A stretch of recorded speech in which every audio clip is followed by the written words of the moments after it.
বহু বছর আগের ঘটনা।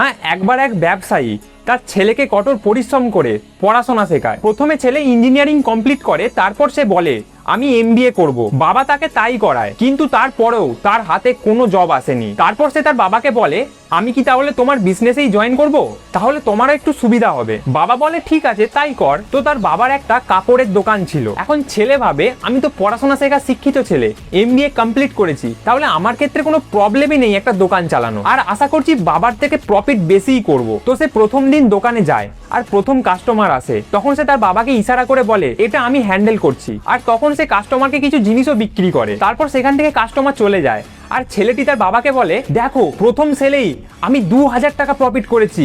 কি তুমি প্রত্যেকদিন 100-150 টাকা প্রফিট করো, সারাদিনের আয় আমি একবারে তুলে নিয়েছি। তখন তার বাবা হালকা হেসে বলে এখন যে কাস্টমারটিকে তুই মাল বিক্রি করলি সেই কাস্টমারটা আমার রেগুলার কাস্টমার ছিল। আর পড়ে রইল প্রফিটের কথা। তুই যে 500 টাকার মালটা 800 টাকায় বিক্রি করলি আর 800 টাকার মালটা 1000 টাকায়, সেটা সে আজ না হয় কাল ঠিক জানতে পারবে যে সে ঠকে গিয়েছে, আর তারপর থেকে সে আমার দোকানে আসাই বন্ধ করে দেবে। আমি যে প্রত্যেকদিন 100 টাকা করে ইনকাম করছিলাম সেটা আমার আসা বন্ধ হয়ে যাবে। তখন ছেলে ভাবে তাই তো, এটা তো আমি আগে ভেবে দেখিনি। তখন তার বাবা তাকে বলে দেখ তোকে আমি একটা শিক্ষা দিচ্ছি, সোনার মুরগি যদি প্রতিদিন একটি করে সোনার ডিম দেয় তাহলে ওই একটি করে ডিম নিয়েই খুশি থাকা ভালো। একেবারে সব পাওয়ার লোভে তুই যদি মুরগিটাকে কেটে ফেলিস তাহলে মুরগিটা তো হারাবি, সাথে সেই ডিমগুলো।